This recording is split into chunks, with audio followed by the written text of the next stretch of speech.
Berkeley starts by roaring out the gate, and then begins to restrain his study, becoming more and more sophomoric. His fame is from the first few pages of his Principles, where he proves that there's no material substance. The rest of the work is largely ignored. On one account, this inattention is appropriate, as the Principles stretches into increasingly asinine discussions on God. But about the introduction, this is a tragedy, as it's there that his greatest thinking is found. To get your head around his immaterialism, you need to know what's going on with the term substance. A substance needs nothing else to exist. For example, if you think that with no one or thing around to be conscious of it, the world would pretty much stay the same, you probably think that matter or material is a substance. And if you think that we each have an immutable soul of which there's nothing material, this would be another different substance. Berkeley opens by wanting to address the abuses of language by philosophers, specifically that speculative problems are often confusions born from the mind's power of forming abstract ideas of things. For example, if I throw a red apple, we perceive by sight the apple extended, occupying space, coloured, it's red, and moved, wherever I'm throwing it. In empirical experience, we just see the apple or compounded idea, and the mind can frame abstract ideas by viewing each constituent part of this experience absent the rest. We can frame to ourselves the idea of extension, the idea of colour, the idea of motion. Now, it's not possible for motion to exist without extension, but by abstraction, we can think of an idea of one without the other. And so, knowing many men, we can abstract the common features across all these different particulars and come to an abstract idea of man. We see what's common to all living creatures and frame the abstract idea animal. We may wonder, since all things that exist are only particulars, how do we come to have general terms? Locke answered, words become general by being made the signs of general ideas. But does a word become general by being made the sign of an abstract general idea, or is it a sign of several particular ideas, any of which it indifferently suggests to the mind?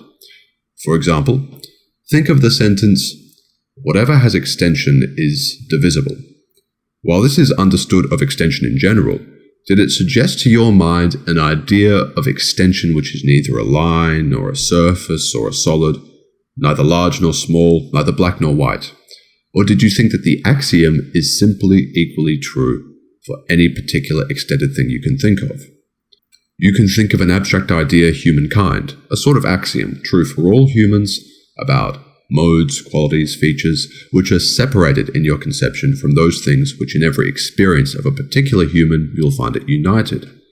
But general ideas are different. Let's say you've never seen a dog before, and I show you Cosmo, and I tell you, this is Cosmo.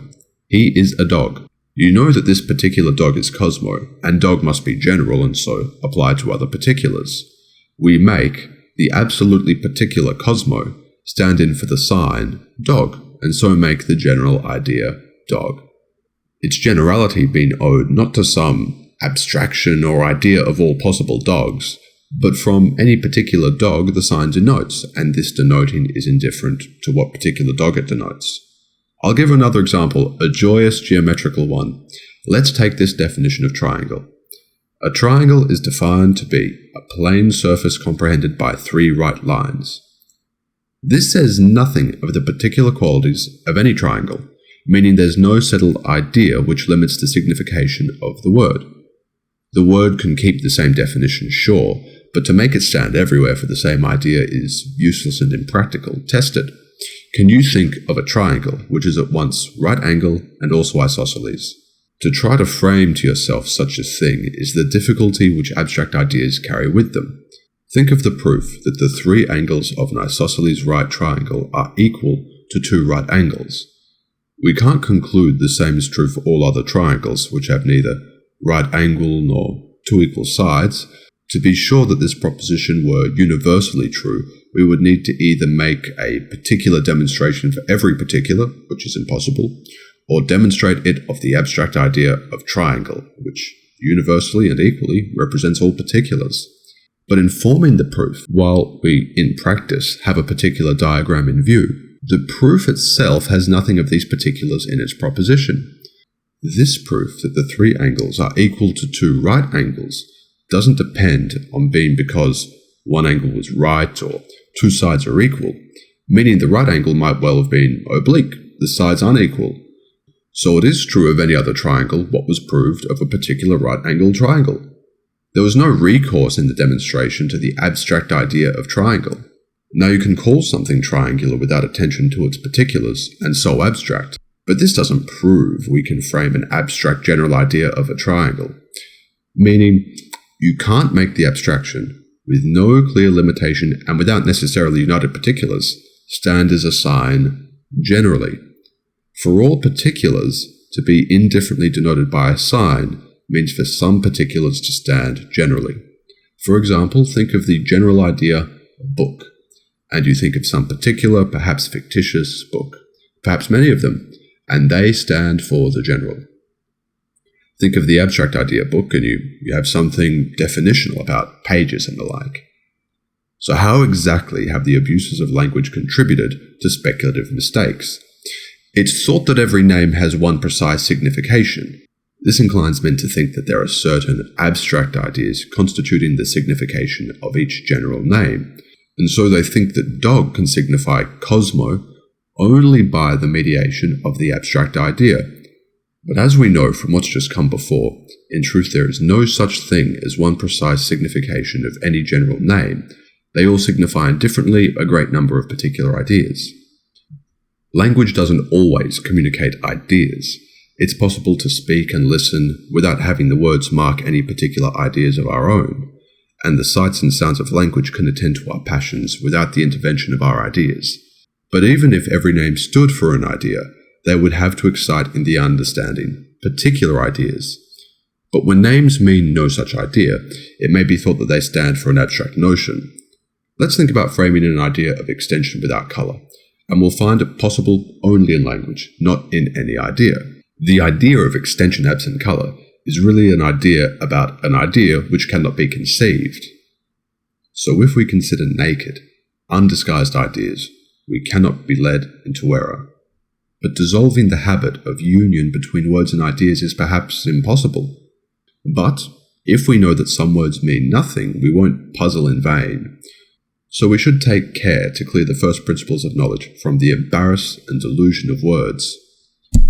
These thoughts Hume held to be one of the greatest and most significant discoveries that has been made of late years in the Republic of Letters. This clarificatory case clears the course to consider our ideas with clarity, and so discover what we can know and its consequences. With that hopefully clear, we move on to the objects of human knowledge. These are ideas impressed on our senses, ideas as perceived by attending to the passions and operations of the mind, and ideas formed by memory and imagination. The last represent those perceived in the first and second ways. Through all the senses we experience particular ideas. For example, smelling furnishes odours.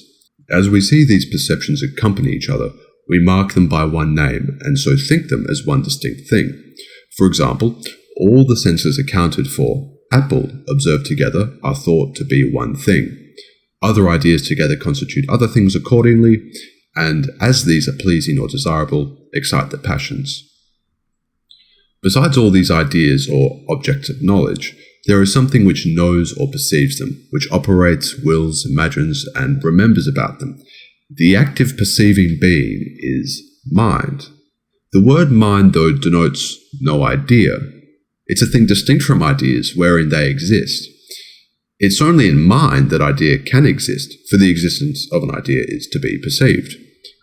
Following this, and I'll quote directly, "It is indeed an opinion strangely prevailing amongst men, that houses, mountains, rivers, and in a word all sensible objects have an existence, natural or real, distinct from their being perceived by the understanding.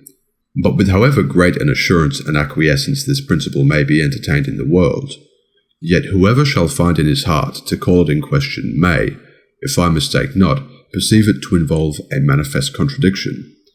For what are the forementioned objects but the things we perceive by sense? And what do we perceive besides our own ideas or sensations? And is it not plainly repugnant that any one of these or any combination of them should exist unperceived?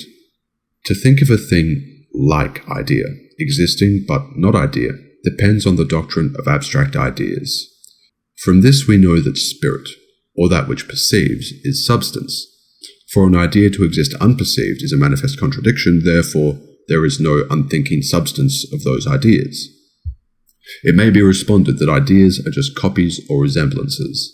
The copy exists in the mind, but the cause exists in unthinking substance. But an idea is nothing but like an idea. Anything that is like colour is colour, and colour exists only in mind. A supposed material substance is either perceivable or not. If perceivable, it's idea. If not, let's ask, is colour like something invisible? Is hardness or softness like something intangible? Numbers too are creatures of the mind. To think of an instance of a number, such as 1 page, is a relation of units with other ideas. Number is so visibly relative and depends on our understanding, it cannot be thought to exist without mind. But without an unperceiving material substance, isn't there a big problem? If I live a room, it presumably ceases to exist. All you know and all I know is separated by an unbridgeable gulf of doubt. How can the world as we really live in it go on, in those moments when no one, in particular me, as far as I know, isn't looking?